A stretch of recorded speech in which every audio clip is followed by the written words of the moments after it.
Cosas como el agua, por ejemplo, la benzina o el CO2, que es tan importante hoy en día, ¿verdad?, por el calentamiento global, son ejemplos de compuestos químicos. Y una forma de referirse a los compuestos químicos es utilizando lo que se llaman las fórmulas químicas. Las fórmulas químicas es un sistema para identificar compuestos tomando en consideración qué tipo de elementos los componen y además qué cantidad, por ejemplo, de átomos componen una molécula de un determinado compuesto. Tomemos un ejemplo. Por ejemplo, el caso del trióxido de dihierro, de fórmula Fe2O3. ¿Cómo se analiza esta fórmula? Bueno, en primer lugar veamos que existen letras. Esas letras se refieren al símbolo químico del elemento, ¿ya? En este caso Fe corresponde al hierro y O corresponde al oxígeno.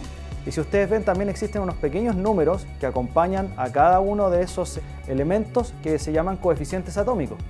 Los coeficientes atómicos nos indican, por ejemplo, qué cantidad de átomos participan en la formación de una molécula de este compuesto.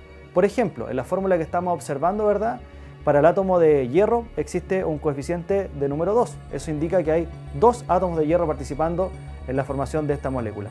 Por otra parte, para el oxígeno el número es 3 y eso nos indica que existen 3 átomos de oxígeno formando esta molécula.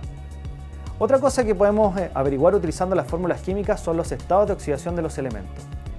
Una breve definición de estado de oxidación es el número de electrones que gana o pierde un elemento cuando forma un compuesto químico. Los estados de oxidación entonces son números y pueden ser positivos o negativos.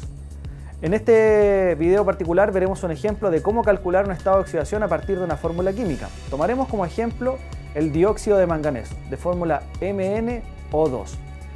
Para realizar este procedimiento hay que conocer algunas cosas previas, como por ejemplo que en la gran mayoría de los compuestos químicos el oxígeno asume un estado de oxidación igual a -2. La incógnita es el manganeso y para eso lo que haremos es tomar otra regla, que es la siguiente.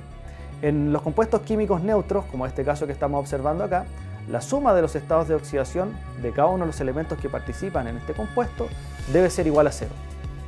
¿Cómo tomamos esa información? Bueno, sobre la fórmula química de este compuesto vamos a escribir una pequeña ecuación matemática. El estado de oxidación del manganeso, como es desconocido, lo vamos a representar entonces con una letra X. A eso deberemos sumar el estado de oxidación del oxígeno. Ya sabemos que un átomo de oxígeno tiene un estado de oxidación igual a -2. Sin embargo, es muy importante recordar que en este caso existen 2 átomos de oxígeno formando este compuesto. Por lo tanto, habrá que multiplicar ese estado de oxidación por 2, es decir, -2 por 2.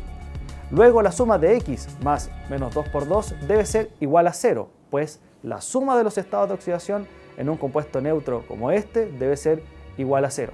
Si nosotros despejamos el valor de X nos daremos cuenta que X, es decir, el estado de oxidación del manganeso, en este caso es igual a +4. Con eso hemos averiguado el estado de oxidación de un elemento incógnita, en este caso el manganeso, en el contexto de una fórmula química.